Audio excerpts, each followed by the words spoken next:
Dear viewers, we have two distinguished gentlemen sitting with me who are, I don't think they need much of introduction. One is Major Imdad, and the other one is a very famous person, has been diplomat throughout in very difficult times of Bangladesh, Ambassador Waliur Rahman. Thank you very much for coming and joining this session. We basically would be dealing, rather talking with you on a subject which is definitely very sensitive and as well as very important for a sovereign country. And that is the armed forces and its equipment.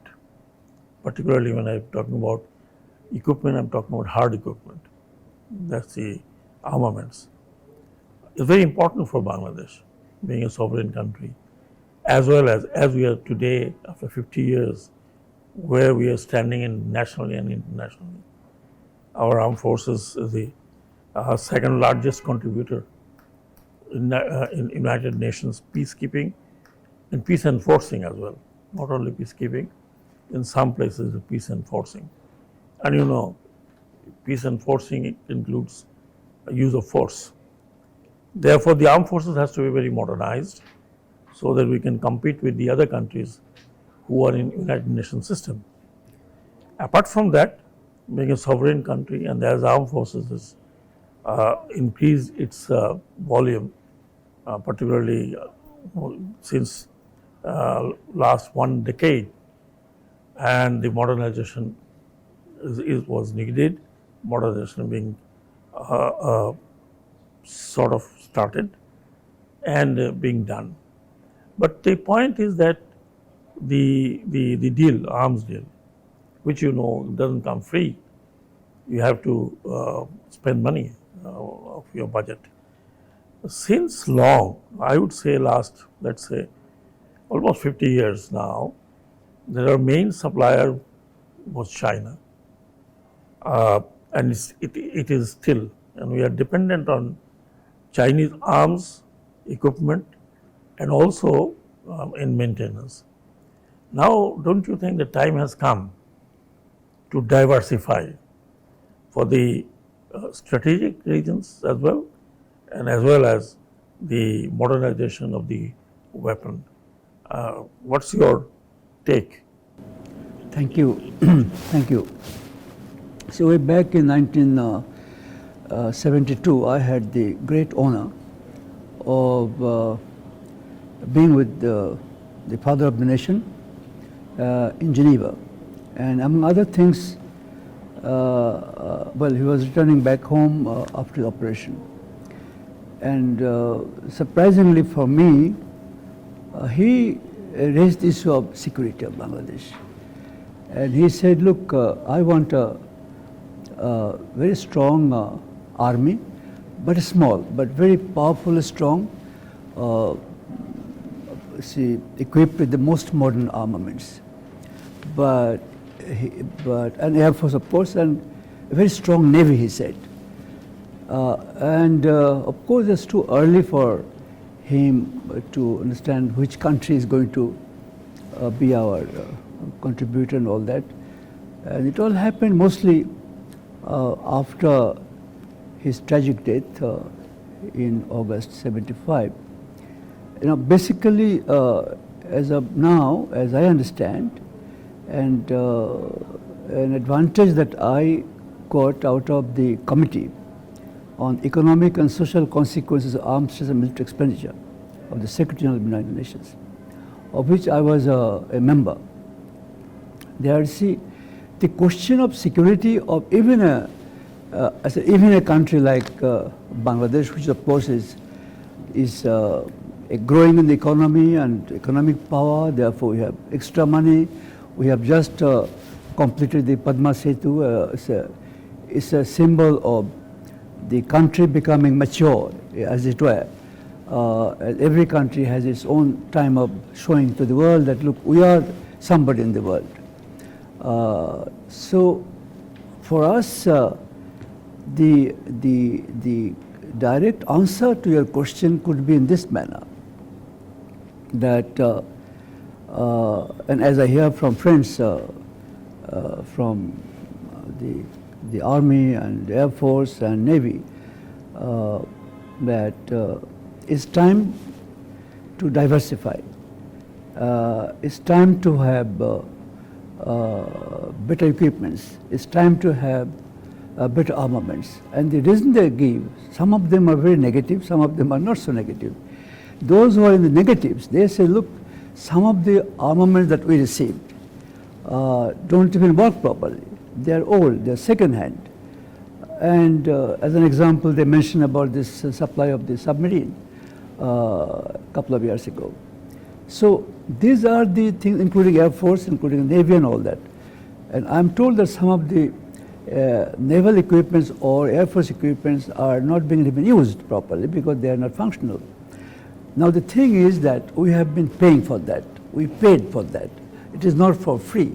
So there has been a question recently, in the past 2-3 years basically, that why can't we buy, since we are buying, why can't we buy better armaments, say from the West, from the United States? They have put some money, as a matter of fact, at our disposal. We can buy some armaments. Thank you very much. At this stage, may I switch on to, if you don't mind, what Ambassador Waliur Rahman brought a very vital point.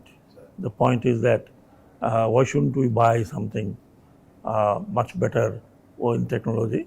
But my point is, do we get all these armament without any string?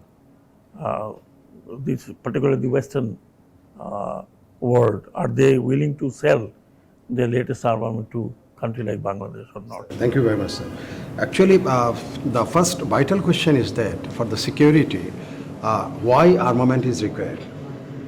To me, actually, one is for the deterrent, another one is the establishing peace. So, in both the purpose, you have in your very opening statement, you have said that we are the second largest peacekeeper in the world.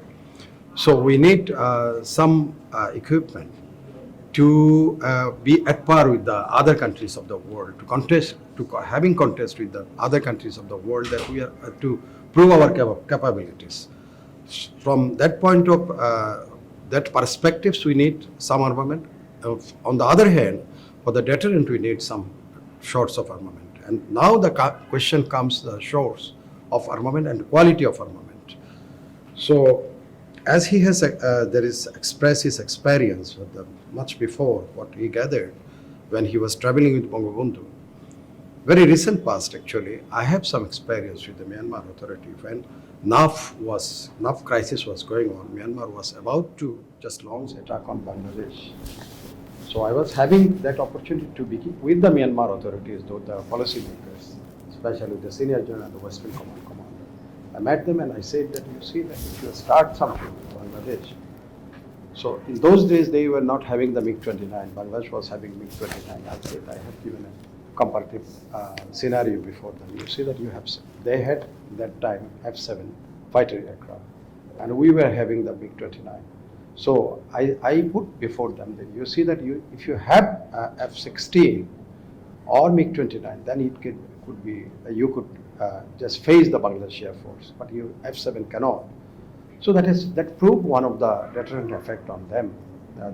I said that within a minute, within 2 to 3 minutes, this MiG-29 can reach your headquarters or your capital city, but you cannot face. On the other hand, BNS Bangabandhu that time, that's a frigate, which is still we are having, that was also having a deterrent effect on them.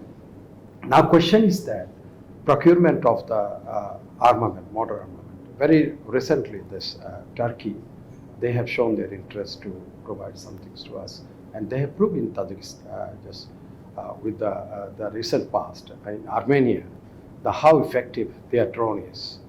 So they have shown they have interest to provide to Bangladesh, but you see that we have to consider some the regional other players, those are there.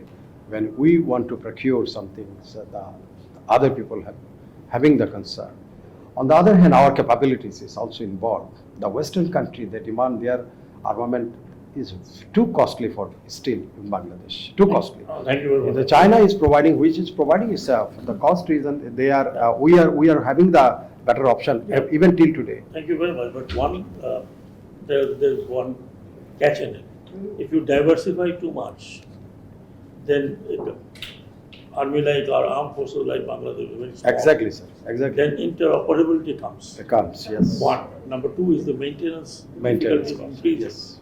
That means that more money has to be spent on the maintenance. On of the training, village. on, yes, sir. Third thing is that now that Bangladesh is almost coming of age, I would say, would the transfer of technology take place or not? Will the suppliers be willing to transfer the technology? Or what you think of it? You see, I don't think this is a big problem these days, because transfer of technology question we discussed at length in this United Nations Committee on Economic and Social Consequences of Arms and Military Expenditure.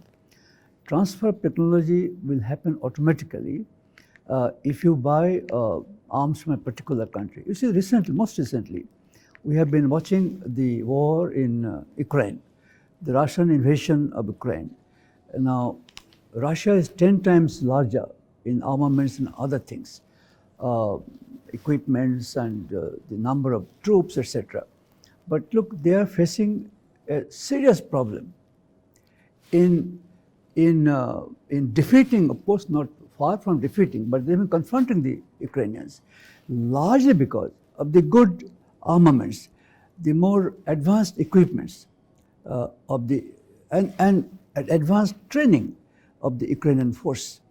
10 times larger, but then Russia is behaving as if, well, they failed in occupying Kyiv, the capital, and now they are bombarding everything that stands.